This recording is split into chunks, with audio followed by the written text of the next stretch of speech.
नमस्कार। आउनुहोस् अब बिहानको बेलामा आफूलाई पुरा ऊर्जाले भरौँ। आफूभित्र सुसुप्त रहेको त्यो ऊर्जालाई उत्पन्न गरौँ, शरीरभरि प्रसार गरौँ र दिनभरिको कर्मको लागि ऊर्जाशील बनौँ, शक्ति सञ्चालन गरौँ।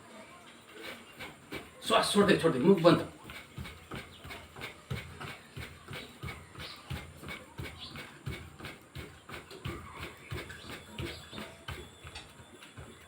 पिठ्युमा छुने प्रयास, कुर्कुच्चा। श्वास छोड्दै छोड्दै छोड्दै छोड्दै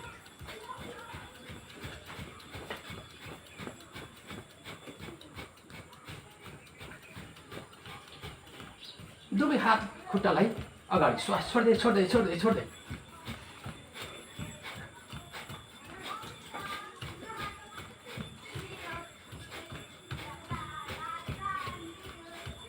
दौडी जस्तै श्वास छोड्दै छोड्दै छोड्दै छोड्दै दौडी जस्तै।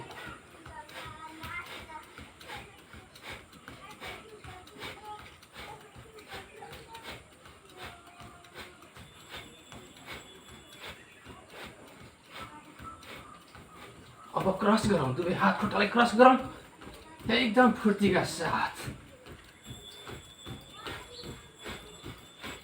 श्वास छोड्दै नाकबाट, मुख बन्द।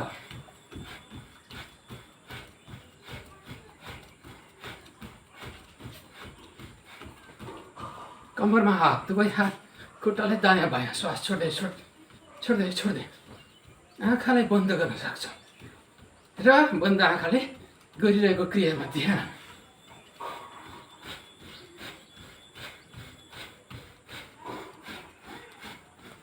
पिटी गर्न सक्छौँ। श्वास छोड्दै छोड्दै हात पिटी,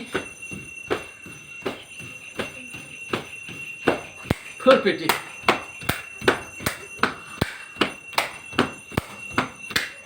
कम्मरलाई यसरी मर्काइदिन सक्छौँ, दायाँ बायाँ लचकता, कम्मरको लचकताको लागि।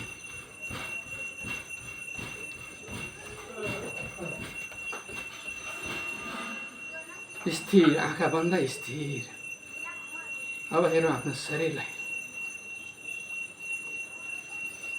आफ्नो श्वास प्रश्वासलाई हेरौँ। भर्खरै गरेको शक्ति सञ्चालनले आफूमा आएको परिवर्तनलाई हेरौँ।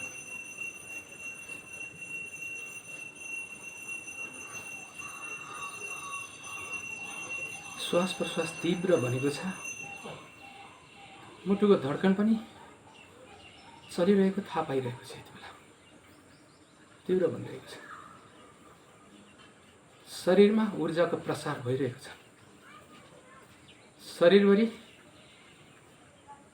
ऊर्जा चलिरहेको छ।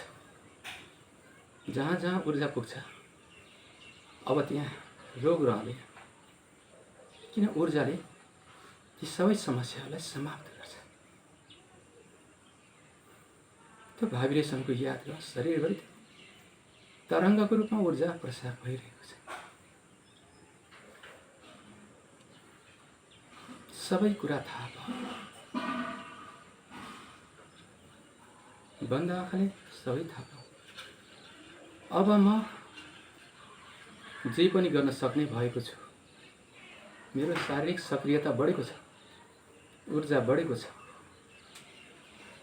बिस्तारै बिस्तारै 2-3 पल्ट लामो गहिरो श्वास, 2-3 पल्ट लामो गहिरो श्वास साथै बिस्तारै आँखा खोल्न सक्छ। हस्, धन्यवाद।